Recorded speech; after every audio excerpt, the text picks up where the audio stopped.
So there was a large, significant population of white America that voted for him. But there's a big percentage of America that didn't vote for him simply because of his skin tone. And they were confronted with that. So that's an interesting observation that most people, that was the first time where they, I think, particularly here in the mountains, I think most of us are like, holy shit, this is happening. We have to adjust. Licensed attorney, award-winning writer, businessman, entrepreneur, and other over-the-top crap. It's Life and Law with Eugene Sisco Jr.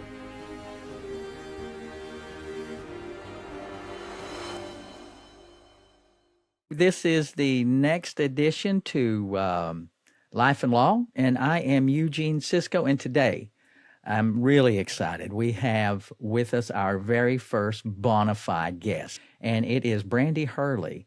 Brandi Hurley, if you want to take a look at some of her stuff, and she'll talk to you a little bit about that, but I have her on to talk about racism in Appalachia. It's one of the things I have been involved in just on the back burners of a lot of the things that I do when it comes to my law practice.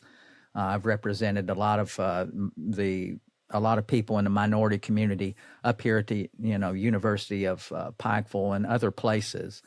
And just introduce yourself a little bit to the audience here, if you don't mind. Okay. Well, so I am Brandi Hurley, as he said. I am a lifelong Appalachian, several generations, in fact, deep into Appalachia. My people are from Buchanan County originally, but I now live in Russell County, Virginia.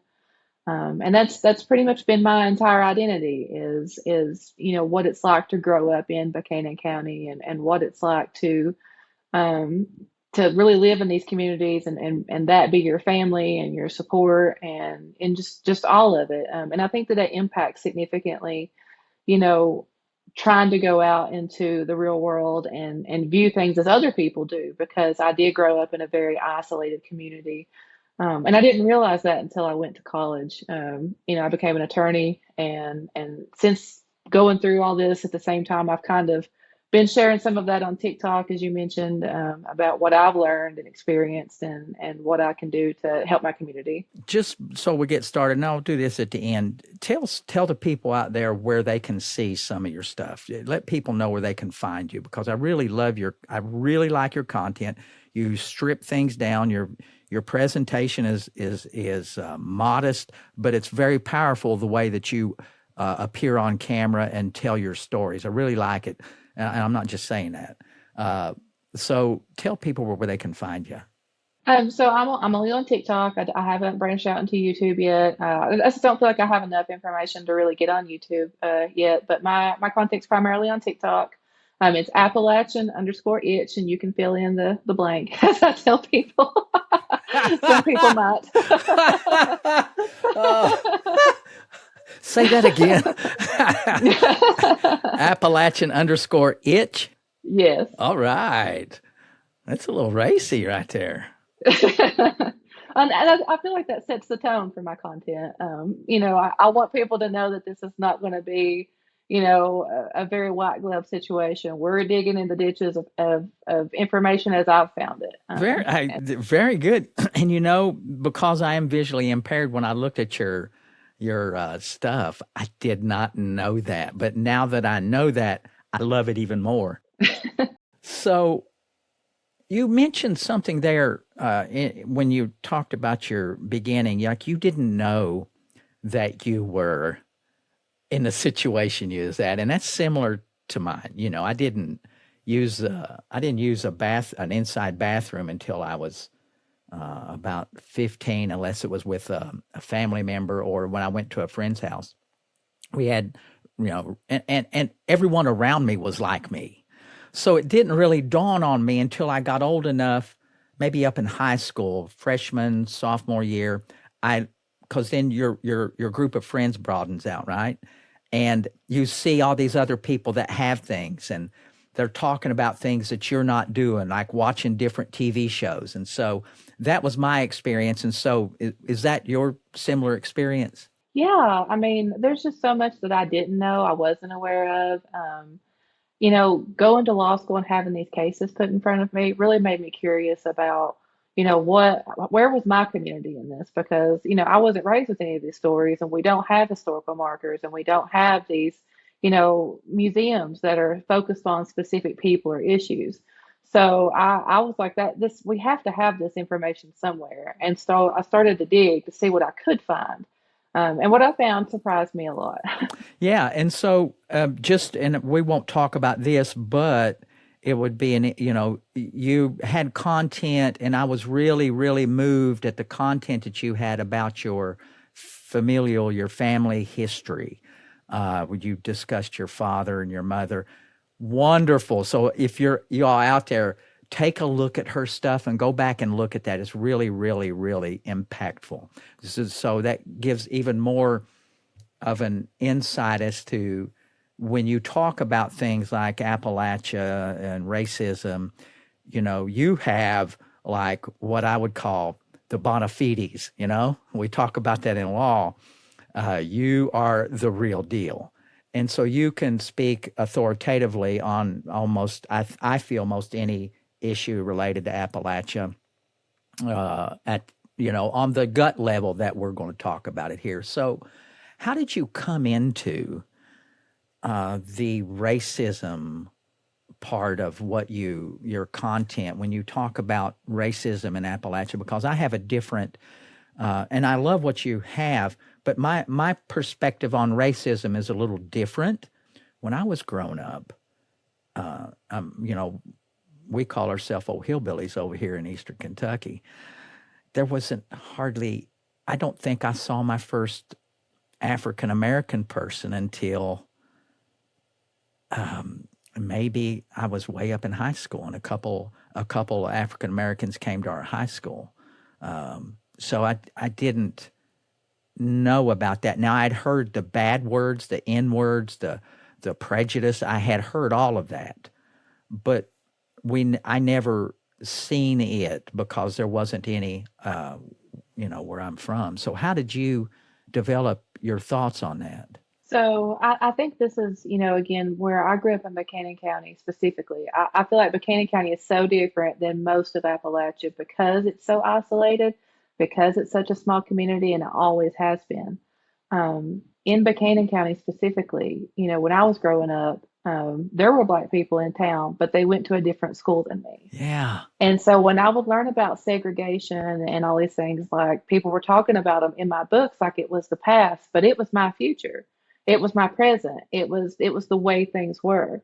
Grundy had one African American child when I went to school there, and that was it. Everybody else who was Black went to Mount Mission School, and that was kind of the expectation. People would ask the one Black child at Grundy High School, "Why don't you go to Mount Mission?" So I always had that perspective. And then on top of that, when I was 12 years old when the Appalachian School of Law shooting had happened, and I heard a lot of the conversations about that. And a lot of my peers and my family and my friends and people I knew in my community blamed it on the fact that of the color of his skin, not because he was, stressed out law student, not because he Not maybe had because he mental was issues. batshit crazy. Yeah. So because he was loony. Right. They said he was an outsider, he was Black, and that's just the way it was. There wasn't a conversation about mental health with that. So I kind of always grew up around those types of conversations, and I think it did impact my want to know more about how we've ended up being so different than other people. So the population, I know in my area in Eastern Kentucky, you're looking at a population of probably 0.5% is African American. In fact, I think the Hispanic population has grown probably to equal that of the African American population. So is that similar in Southwest Virginia, or is it a little more? Do you have any of that information? Well, I do look at the demographics from time to time. The county I live in now still has, a small but present, Black community. And neighboring Tazewell County has I wouldn't even call them small. They're pretty moderate Black community of people who have been there for over 100 years now. Buchanan County is different. Buchanan County went through a phase, and this is where I grew up. Buchanan County went through a phase where you couldn't enter the county if you were black for an extended period of time. So everybody there for a long time who was black was attending Mount Mission School. And with that demographic of people who were at Mount Mission, we had a 2%, African American rate of our county, but that was it. It was very small. So now the Mount Mission School that you talked about, and I know that because when I went to law school there, I did some community service up there. And I knew it as, I've been involved in athletics most of my life, and I love it. And they were noted for their athletic teams, soccer and basketball and things. In fact, I think there's currently, I'm detailing just a tad, but I'll get to my point. There's a kid that plays at the University of Kentucky right now. Oscar Shibwe, I believe is his name. He was a graduate from that school. Are you familiar with him? Yeah, I think he actually got drafted into the NBA recently. So I guess my question is, so you knew about that Mount Mission School all throughout your raising, as we'd say, throughout Buchanan County. But was it a lesser school? In my, and I don't know this, but in my thought, the way that I looked at that school, it wasn't a lesser equipped school.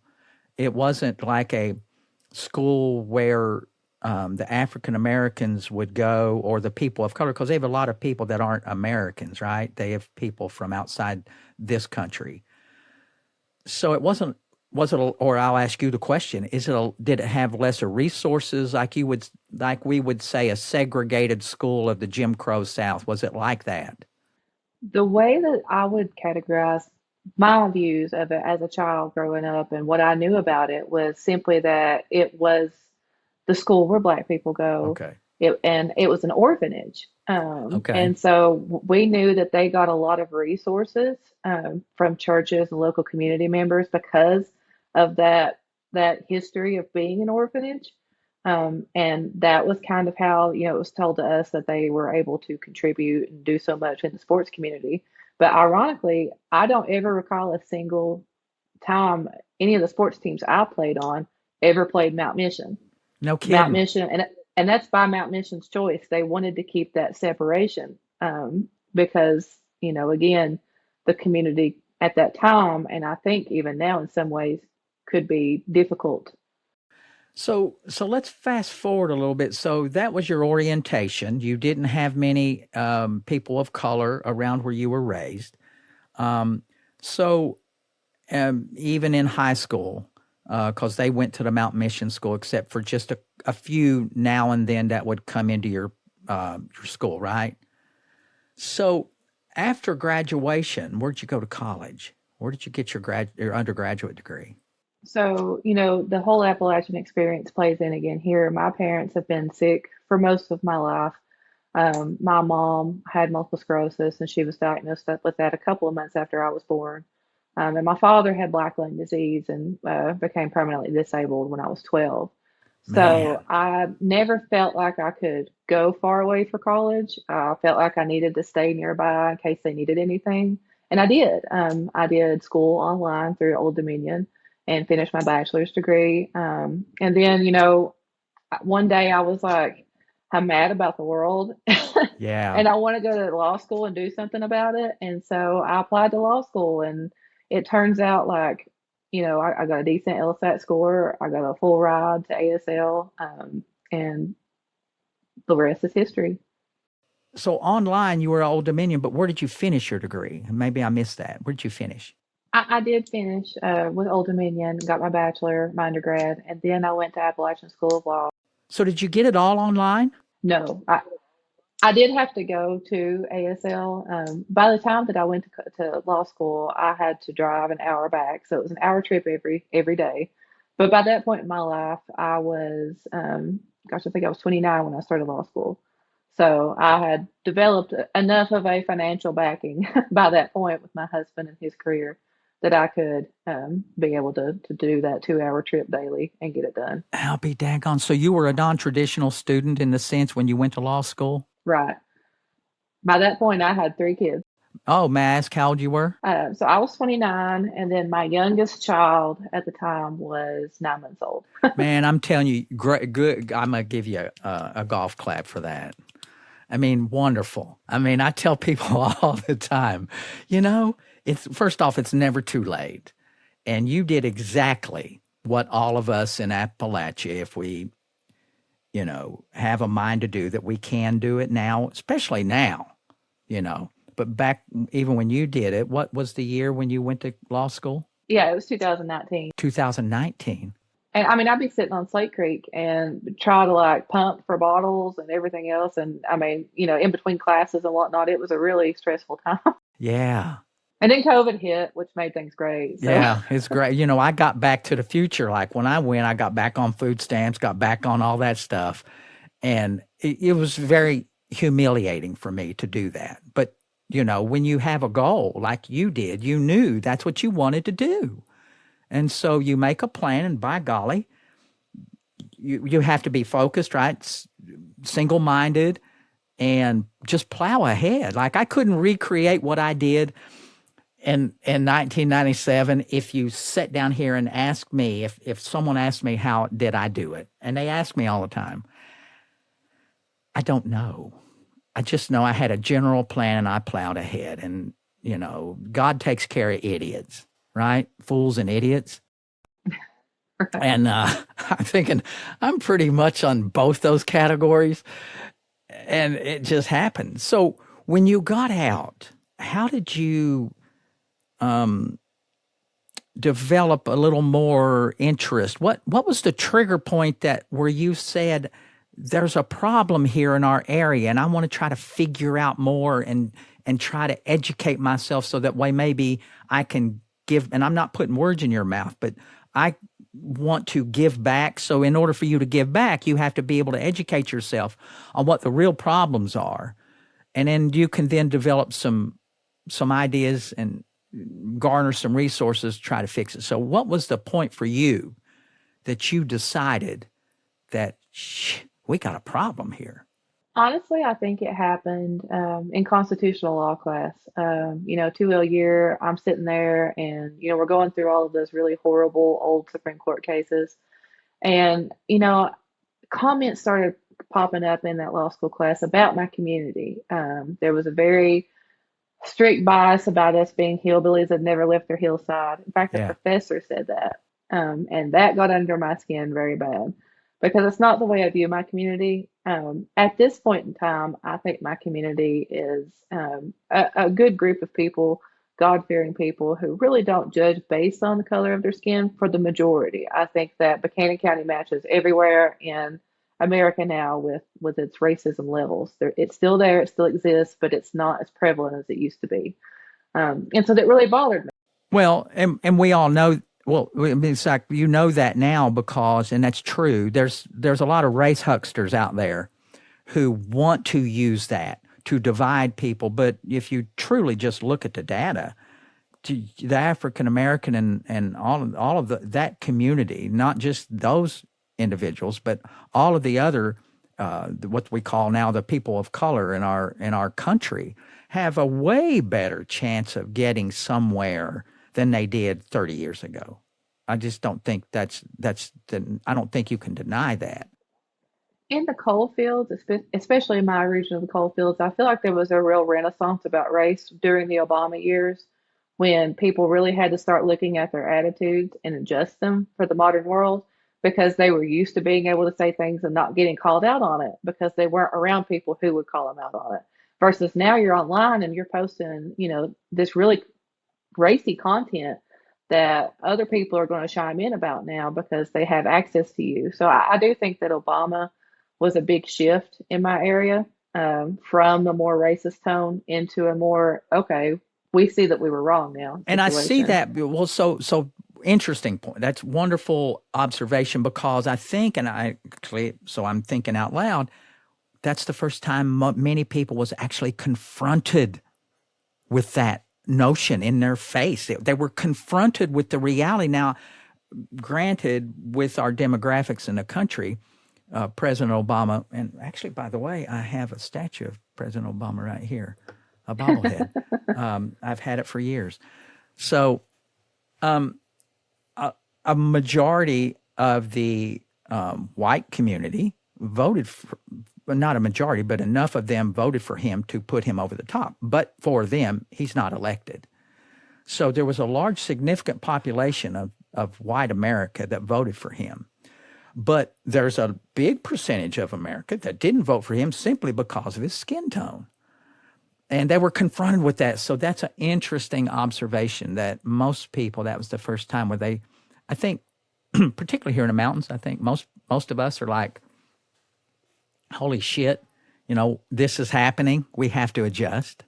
And, well, it is. And when we went through that phase, in, that shift, I saw people that I knew would say, the N word openly and Oh, freely yeah. before, really change like their tone and perspective and how they spoke about people and that sort of thing. So it really bothered me sitting in con law class and hearing people, talk about my community as if they were still what they were 20 years ago.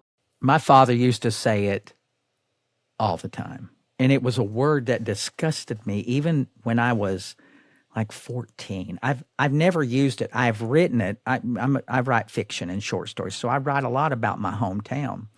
And there's a particular holler up where I lived, and that was the name of the holler. Yeah. And so, sometimes I don't think you have to say words to get meanings, and particularly if it's real words and real places and real things. So you have to say it. My short stories, they won a couple of awards, but they were published 20 years ago. Now, when I use that word, and I use it not a lot, but sometimes words you can use as clubs and bring people's consciousness to. I think you have to. But so my father used it all the time. It was horrible. And now I hear it in restaurants. I hear people say it, and just when I hear it, I have to leave, because if I don't leave, I have to say something, because I have said things before. Like say, hey man, can you take this outside? Just take that language outside. I don't want to hear it. If I'm by myself, if I'm with my family, I tend not to, because if someone beats the hell out of me, that's fine. I just don't want my kids to see it. Right. I think that it really did change in my area after the Obama years. I didn't hear that word being used in, conversation like I used to. So I was really bothered by the fact that people really judged my community harshly based on, previous years. And I wanted to understand more why, why do you have this perspective? And is it justified? Do I have the wrong idea? And that's kind of what got me interested in the racism topic. Okay, so in law school, though, when you're looking at these books and you're talking to, you have these discussions about those cases in your class, as a student, that's still kind of an esoteric, exercise. Although you had some grounding in the facts of it, better than probably most in your class. But what was the trigger point of what you actually observed after you got your degree that made you want to pursue that endeavor as kind of, I don't want to call it a hobby, but certainly in your social media stuff, you focus on it to a fairly good degree. So what was the thing, or was there anything, I'll ask, if there was anything that really drove it home and said, shit, I got to do something about this? Well, when I was in law school, I made a video about the only known marked slave grave in Grundy, belonging to this lady named Maura Watkins. And I talked about the race issue around her that, Buchanan County had to contend with. She was a very loved and respected member of that community right after the Civil War, but they had to contend with the fact that they banned Black people from the county, and they did not want to ban her. And so I kind of told her story on my TikTok, and people liked it. They were interested in what I had to say about this issue. It's a very good story, by the way. Very good. Yeah. So, jumping off of that, I kind of went forward and tried to look for more information about Maura Watkins, and not just Maura Watkins, but the other people who used to live in our community. who maybe got ran out of town after the Civil War or were ostracized to a point they didn't feel safe or comfortable there anymore. So I could tell their stories, and it just kind of evolved from there. So when you actually look at in our area racism, so do you? I'm going to ask. You do practice some criminal law, don't you? Yes. Okay. So in your criminal practice, do you see? Because mine is maybe just a touch different. I look at a lot of the racism issues, and they're there. There's no doubt about it. But in my practice, I see a poverty issue. You got poor whites who are treated the same as a poor black or a poor minority. It's just they are. So I look at it that way, but that's not to take away from the racism issue. So as a practitioner, did you get a chance to experience any inequalities in the criminal justice system when it comes to race? So far, because I am a new attorney, so far I don't see it in how they're treated in the criminal justice system. The only difference is that I see that when you have people who are known, meaning like they're black or just a darker skin tone, and they're traveling through Appalachia, and these people are known to be in the community, I don't see as many stops made by police with these known people who have credit among the community versus a lot of people who are not known by the community. There is a little more police involvement with those types of folks who are unrecognized and darker in our area. Okay, so that's similar to mine, although I think I'm prosecutor for many years in West Virginia, southern West Virginia, which is it's light years different than Eastern Kentucky. And probably it's an urban, has more of even though it's so rural, it has a very urban feel. Many of the police officers that I spoke to, and this is probably directly resulting from President Obama's influence, good or bad, many of the police officers would not engage with an African American individual because they were afraid. They were afraid of the scrutiny. Now, as a prosecutor, I'm not sure how I really felt about that. I thought that was going the other way. To me, if you search for the justice. I had a friend that said your job as a prosecutor is to commit justice, it's like the funniest way to say it, commit justice.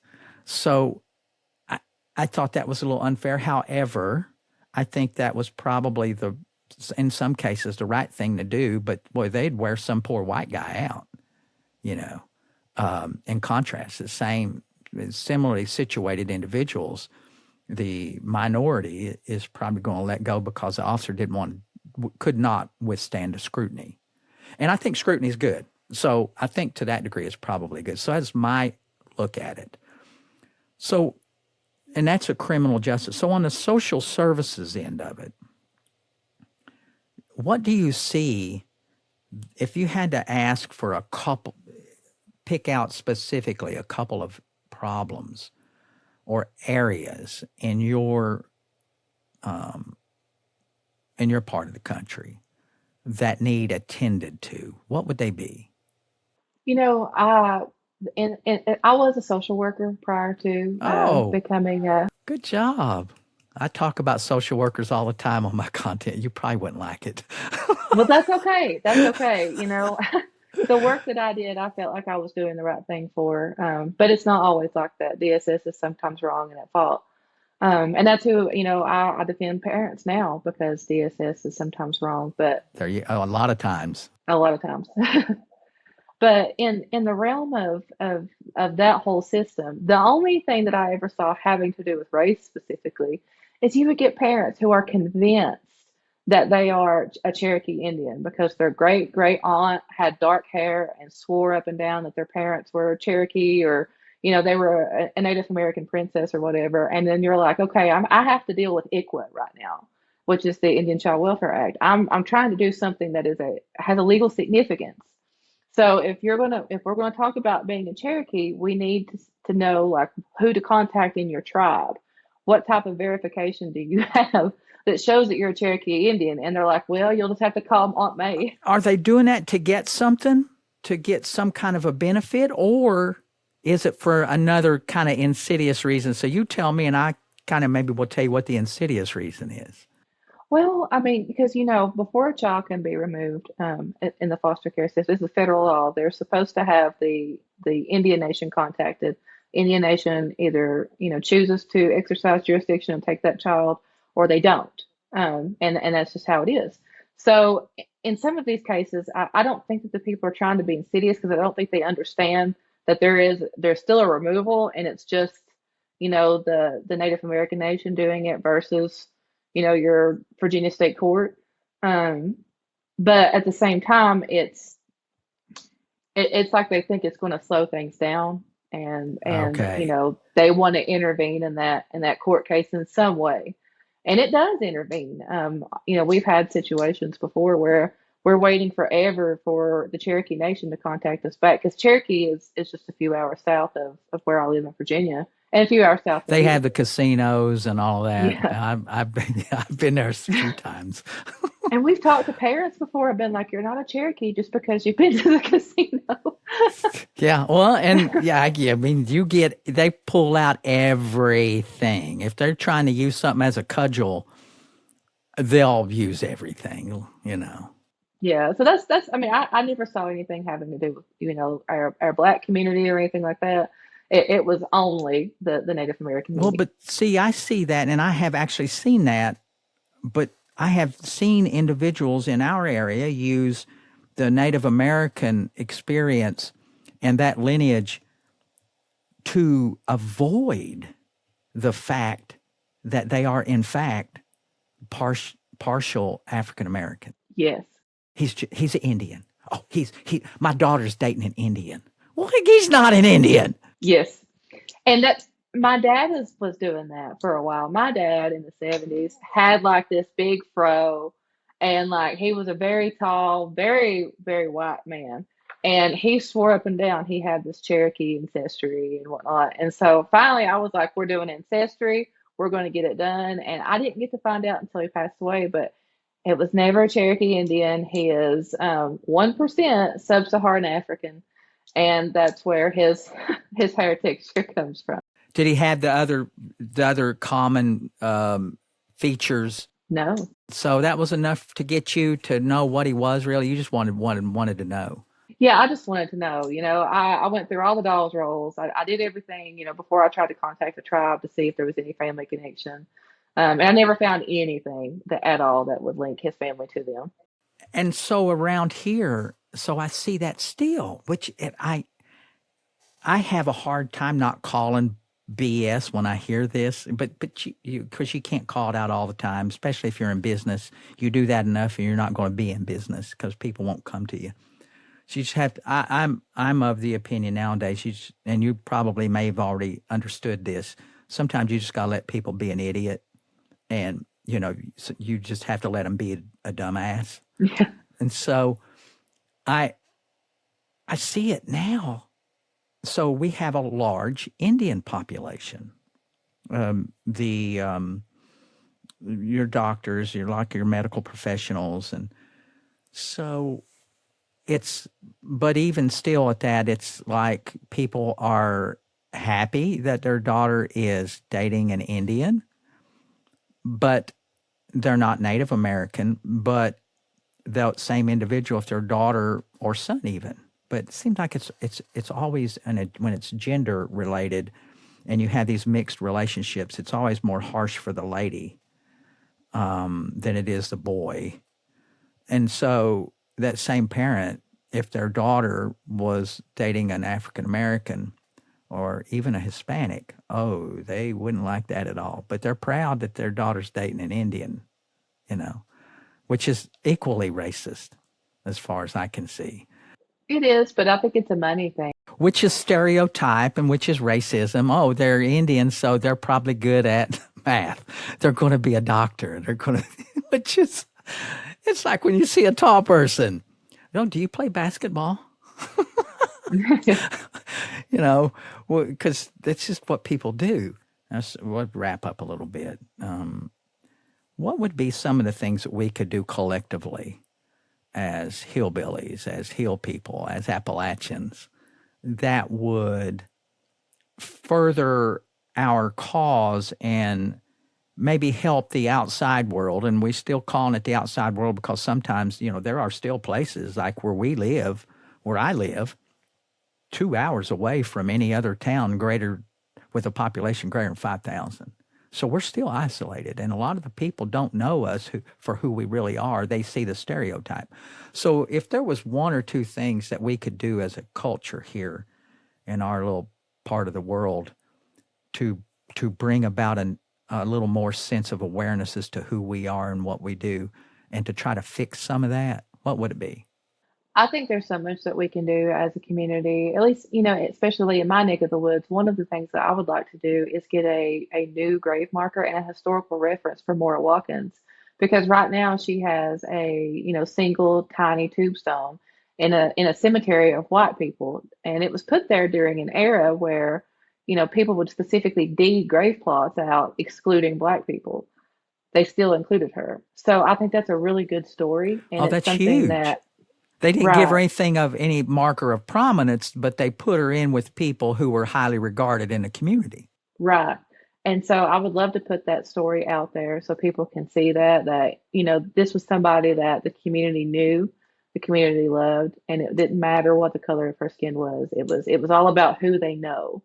And so bringing out more stories like that, because I know they exist in every single town and every single county in Southwest Virginia and Eastern Kentucky, and making them more prominent in our historical references, I think would do a lot.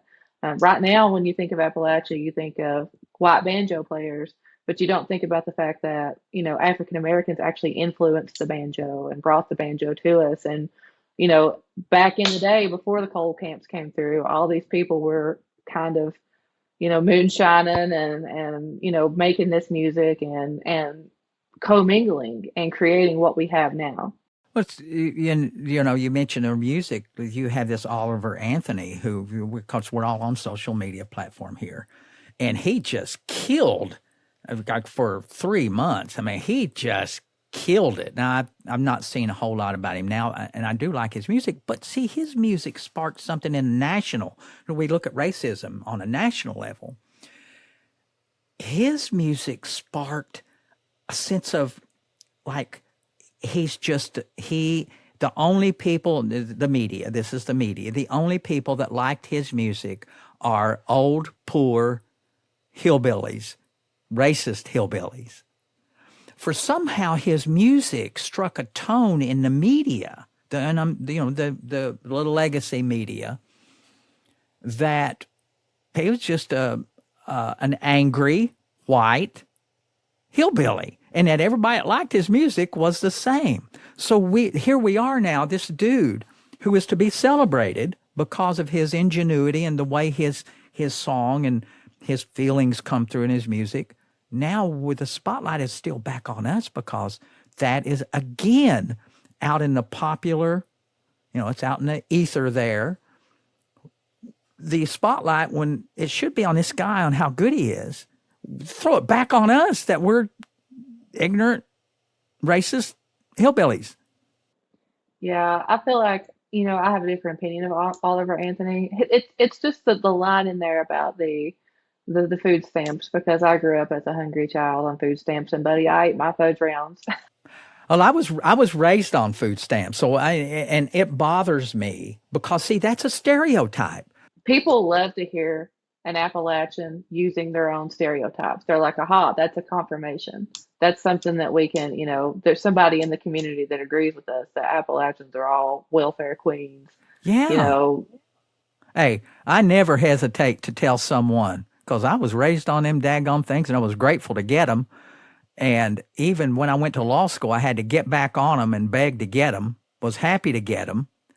I tell someone all the time, listen, if you think it's so easy and such a easy way to live, damn it, next time you see someone paying with a EBT card, Ask them if you can trade places with them. I mean, if you think that life is so easy and that they got it so nice, then trade damn places with them, because it's not easy. It's hard. But I think the point I was trying to make is that we're still, as a community, we're still looked upon as racist. And I think, but what you proposed, that one thing, you get up in the morning and you look for one thing to do, right? I mean, I do this. My philosophy is you do one thing every day. Actually, you do two things. You do one thing to promote yourself, because you have to. You have to better yourself. And then you try to do one thing to better the situation around you. So you take that one thing and you put a nice prominent marker for this lady.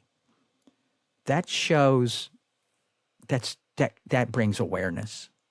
It now says that these people in this community care about this Black lady.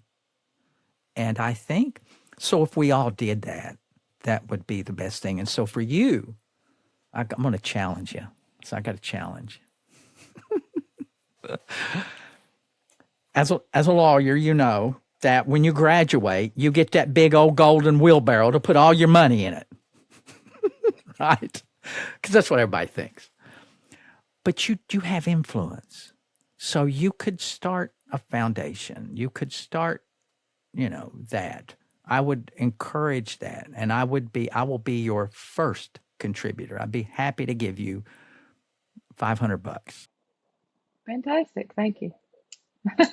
You start something, I'm going to give you $500 toward doing that, because I believe it's something that if we all do, that's in a position, if you're in your position, not just as an attorney, but as a business person or someone that has means, someone who is a happy Appalachian, find one thing to do to benefit our area and to bring a different light. I think that would be wonderful.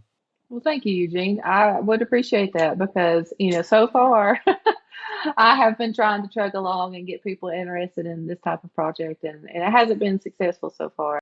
You just have to keep plugging, get you a little bit of a plan. I know as a new lawyer, you're digging and scrapping and trying to make a living, and it takes a while. But you did you left a law firm, right? You were working with someone, and now you're a solo practitioner.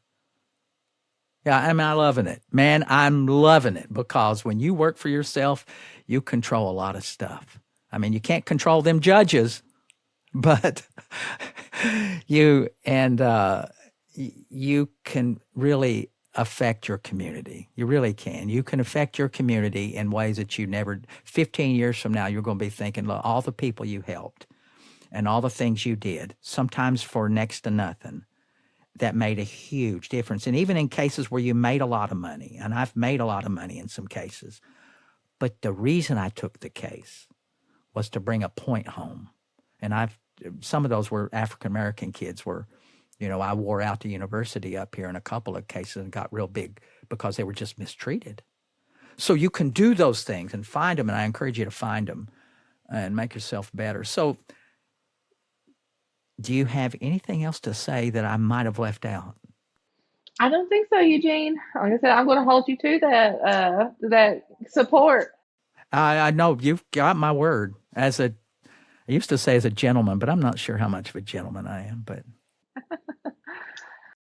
you've got my word. I'm happy to write you a check. You get a foundation, and you know how to do that. Put something up together, get your little nonprofit foundation together. I'm going to give you $500, and we'll see if we can get that done, because I like you. I like your cause. And I'm going to challenge people out there to hit me up on my platform. You can send me an email, look me up on Facebook, on Instagram. Katie, tell us where they can find us. In your video description or in the Spotify description. Yes, and that's Katie. I was going to say, I'll say, that's my girl, Katie. She is the best. She's the producer here. She kind of got us organized with Brandi here. So look in the description and reach out to me. When Brandi gets this done, I'll let you all know where we can contribute. Right now I think we have almost 200 subscribers, but I've got a TikTok, and I will put you out there, and we'll try to get that done as soon as you get that organized. I promise you, we'll work at it. It might take a year, it might take 2 years, but by golly, we'll get it done. I promise you. So tell everyone right now again how we can get hold of you if they like your content, or even if they want to hire you as a lawyer. I would hire you if I needed a lawyer in Buchanan County. I'd hire you tomorrow. So let people know. I want to know. Let them know what areas you practice in and how they can look at your content and reach you if they need a lawyer in this area. So again, my TikTok is Appalachian_itch. You can fill in the blank. And my Facebook is Brandi L. Hurley, attorney at law. And you can also email me at blhurley@gmail.com. And it's blhurley law@gmail.com. And I'm looking at right now primarily doing some family law, some criminal law. I do some guardian ad litem work that's appointed by the court. And I've also started to consider some civil rights litigation. I'm not sure if that's the avenue I want to pursue yet, but I'm looking to get my feet wet in that. That's a tough area to practice in. It's expensive, and sometimes it's hard. No, but I guess if a car wreck falls out of the sky in that area, you wouldn't turn it down, right? No, I would not turn that down, especially if you were not at fault. Right, exactly. Always get that police report. All right, so Brandi, thank you. You're our first guest. I appreciate it.